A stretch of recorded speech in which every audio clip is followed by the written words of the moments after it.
In this video, we'll see how passwords are really cracked. Passwords are not saved as plain texts. Any website of this age on the internet uses a hashing algorithm to encrypt and manage passwords. There are many types of hashing algorithms like the SHA-1, MD5, etc. As an example for this video, let's consider Facebook. In order to log into your Facebook account, you enter your email and password and click on login.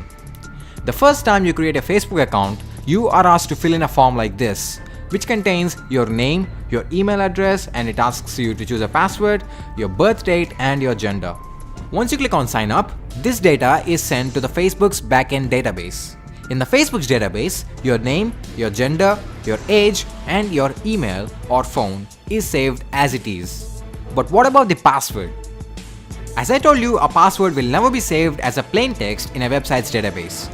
So this password is given as input to a hashing algorithm, and the output given by this hashing algorithm is the encrypted form of the password, which appears to be random but is not.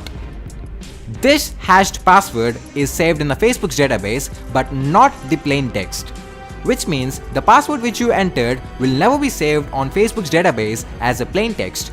Instead, only its encrypted, or in other words, the hashed password is saved in the Facebook's database. Now suppose Facebook had a data breach, and hackers managed to gain access to Facebook's user info, which included their name, age, gender, email, and password. Though hackers have this information, they will not be able to log into any specific user account because the password is encrypted. If the hacker tries to log into any specific user account with the hashed password, he will not be provided access. He only needs to enter the password, which is in the plain text form. So what do the hacker do now? Intuitively, the only possible way is to reverse the hash into its plain text form. But this is highly impossible because a hash is a one-way function, and the plain text form of a hash cannot be obtained from the hash itself. That is how hashing algorithms are designed. So what now? This is when the strength of the password comes into the play. If you are using a common password like test123456, which I used earlier to sign up for Facebook, then the hacker will easily able to know the plain text form of your password from the hash string. There is something known as rainbow tables. These rainbow tables contain the password hashes of numerous commonly used passwords along with their plain text forms. So the hacker will be able to do a simple search with the password hash that he has, and if the password hash exists in the rainbow table, that means that the password is successfully cracked and we now have the password in a plain text form.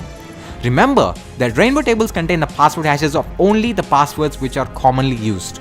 As a reference, you can try it yourself at crackstation.net. But what if the password is not a commonly used password? In that case, rainbow tables are of no use. So there comes dictionary attack and brute force attack. Both are quite similar. In dictionary attack, you have a word list. A word list is nothing but a huge text file with loads of passwords. In this attack, the hacker writes a code which compares the password hash to be cracked with the password hash of each and every password that exists in the word list file. If any hashes match, then it means that the cracking is successful and we now have the plain text of the hashed password.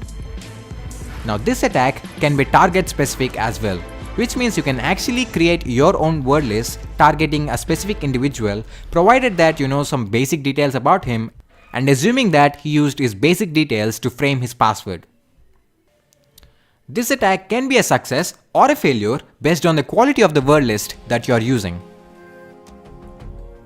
In a brute force attack, each and every combination of letters, symbols, and numbers are converted into their hash forms and are then compared with the password hash which is to be cracked. In other words, you're literally taking every possible password that can exist, convert it into its hash, and check if the hashes match. So yes, it literally takes forever to crack a strong password using this method. However, if the computer's processing speed is fast enough, then yep, simple passwords can be cracked easily by this method. A new technique called salting is introduced by security analysts to give hackers a hard time in cracking passwords. In this technique, a specific combination of characters are inserted at specific positions of the plain text password before hashing. Every company has its own salting algorithm and they don't make their salting algorithm public. For example, let's say Facebook's salting algorithm inserts a string f ampersand 2p at the beginning, after the third character and at the end of the plaintext password. After salting the password, the salted password is then hashed by a hashing algorithm. So, when a salt is used, rainbow tables are of no use even if the password to be cracked is a weak and commonly used password, because the hash of the password without salting do not match the hash of the password which is salted.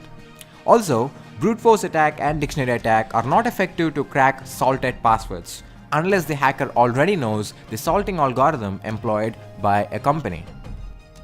So that is it for this video. Thanks for watching. Leave a like if you liked this video, and also don't forget to subscribe for more awesome videos.